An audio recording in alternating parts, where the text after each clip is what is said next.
guys, Robert and Ryan here for the ADCS martial arts system.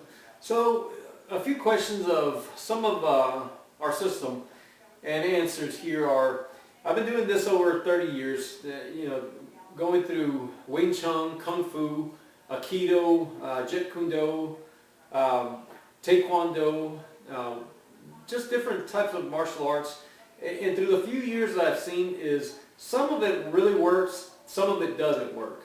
There's a lot of classical stuff that just does not work or doesn't make sense. And this is where a lot of martial artists get really just kind of tied up in the whole commercial biz of going to a school for years and years. You're doing the same repetitive things and you're not really getting to go into the next level, and you're trying to find out, well, in this type of, we'll just say Taekwondo, for instance, the majority of it is kicking.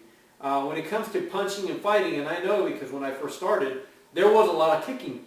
And the first ring fight I ever had, I just lost completely because I had no use. I was trying to kick, but my hands were not, they were being overpowered. Then you get into different types of styles in martial arts and wrestling and jiu-jitsu and things like that. So, just to narrow down a lot of the use of this is, it's close range. It's, Wing Chun was basically developed from a smaller woman. It's made for smaller men, smaller women. Doesn't matter the size, strength, anything else at this point. It's just a system that is proven over and over that works. Not saying anything bad against any other type of martial arts, because our system really consists of different types of martial arts. What is useful, what's not useful, what is for show and what's for reality.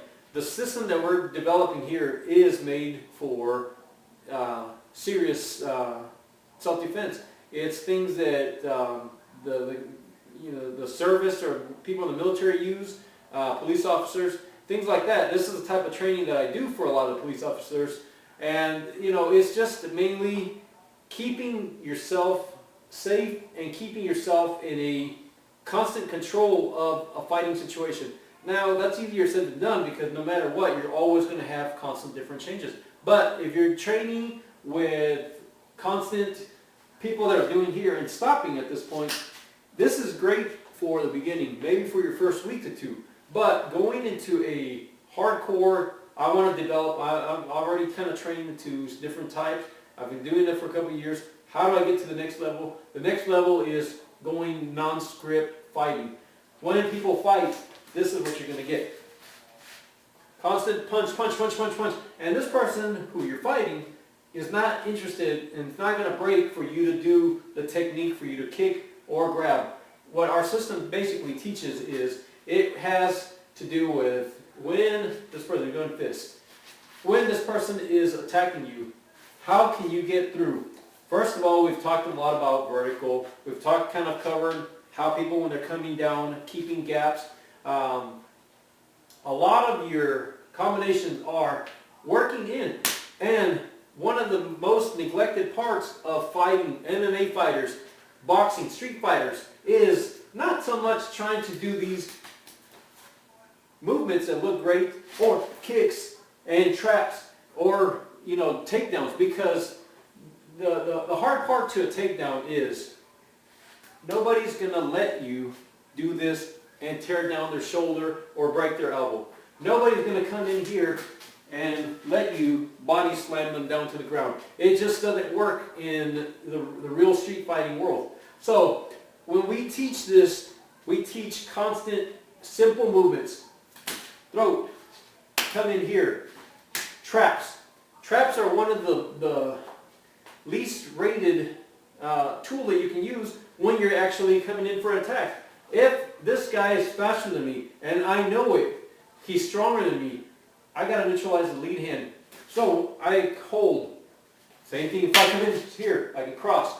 Now, judging distances only, come in close. That backhand, by the time I come in here, now I make it hit. No martial arts in reality is ever going to get you free from hits. But it is going to get you to how much safer are you going to be if you have somebody that's 2 times stronger than you, a lot taller than you, knows how to get you down, and all he wants to do is get you down on the ground, It's now a matter of trying to take control here. Keeping distances, blocking, using your own little strength. And when we say, as far as our system goes, we're not teaching to punch and retract. So one of the worst things you can start to do is train punch and leave it out here. That's one of the basic mistakes that you'll make, because when you actually go to spar, get in a real fight, you'll punch and you'll be satisfied with one hit. In our system, when we train, we hit.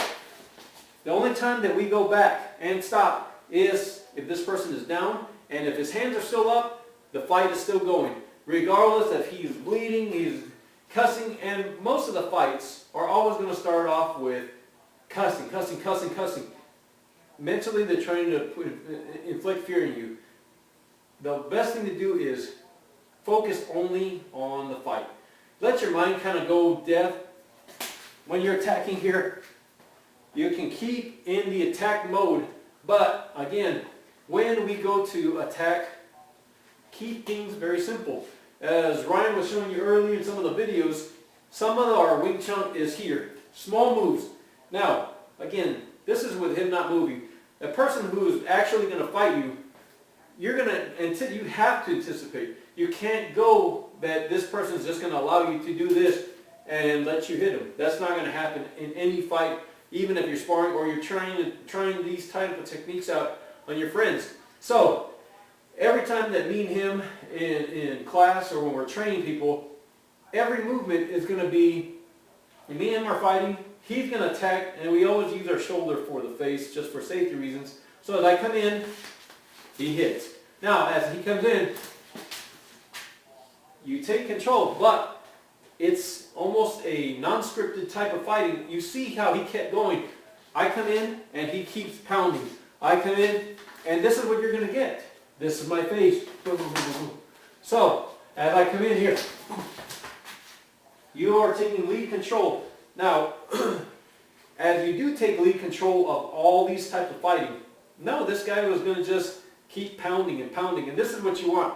The worst thing you can do, that you'll see it on 1,000 videos, is I'll do the punch, Ryan's going to do the demonstration where he can keep on moving, keep on flowing, his hands can look lightning fast, but what are you really training for? Somebody to punch you here and stop. And this is one of the biggest things that I've seen growing up and training and going to school, to school, to school. The biggest problem is what teaches you the reality, and when I mean reality of fighting, I mean what's going to be safest for you. I hope this is helpful for you guys. I'm Robert, this is Ryan, we'll see you guys later.